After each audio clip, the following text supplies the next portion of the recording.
I'm going to spend the next couple lessons talking about moving around the session and selecting things. It seems like a lot of time to spend on something pretty trivial, but it's not, because the faster you can move around a session, the more tools and tricks and commands and shortcuts that you know, the more time that you can spend on arranging and composing, working with your client, and all that fun stuff that you like to do.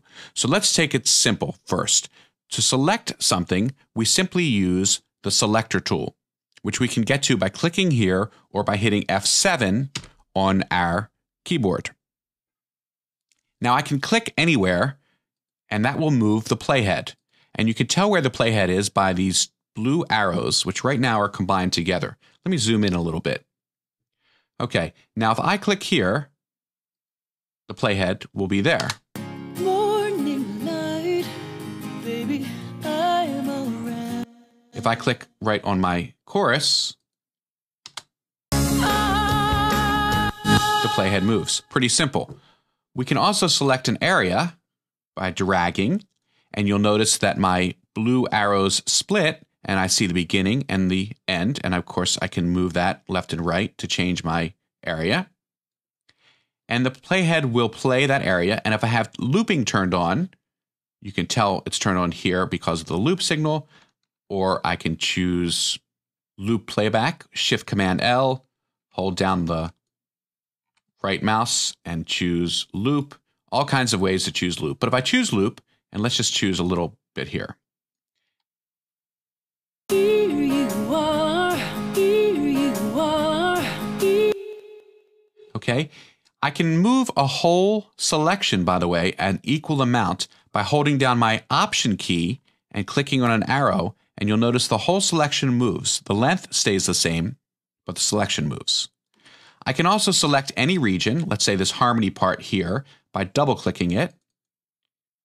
That selects the region. Now these are grouped together. Let me ungroup those. There you go. Or this trumpet part. Or I can select an entire track by triple-clicking. 1, 2, 3. The whole track is selected. If I double-click up in my main ruler, the whole session is selected. There's nothing stopping me from selecting multiple tracks just by dragging like that. Now I can also make use of my counters to get precise locations and selections.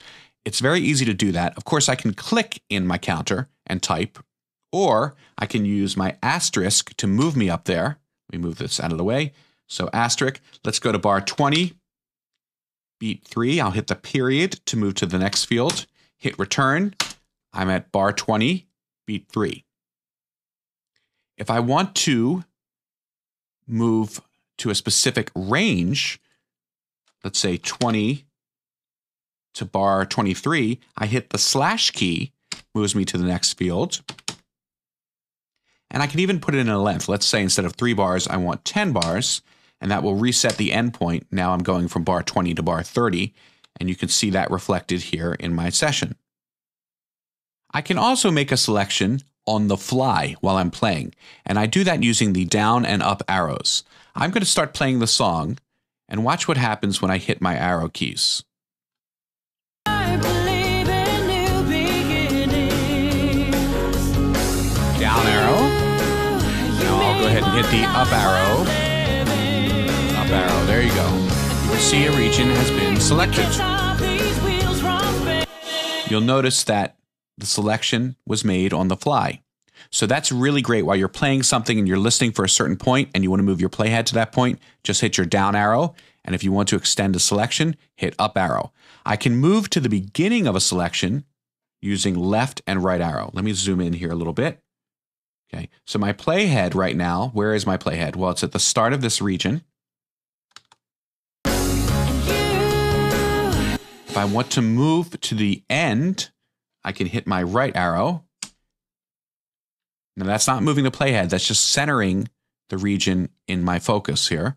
Left arrow, right arrow will move to the beginning or end of a region. That's especially nice if I have a very long region, let's say all of this, and I want to move to the end. I hit my right arrow, I'm there.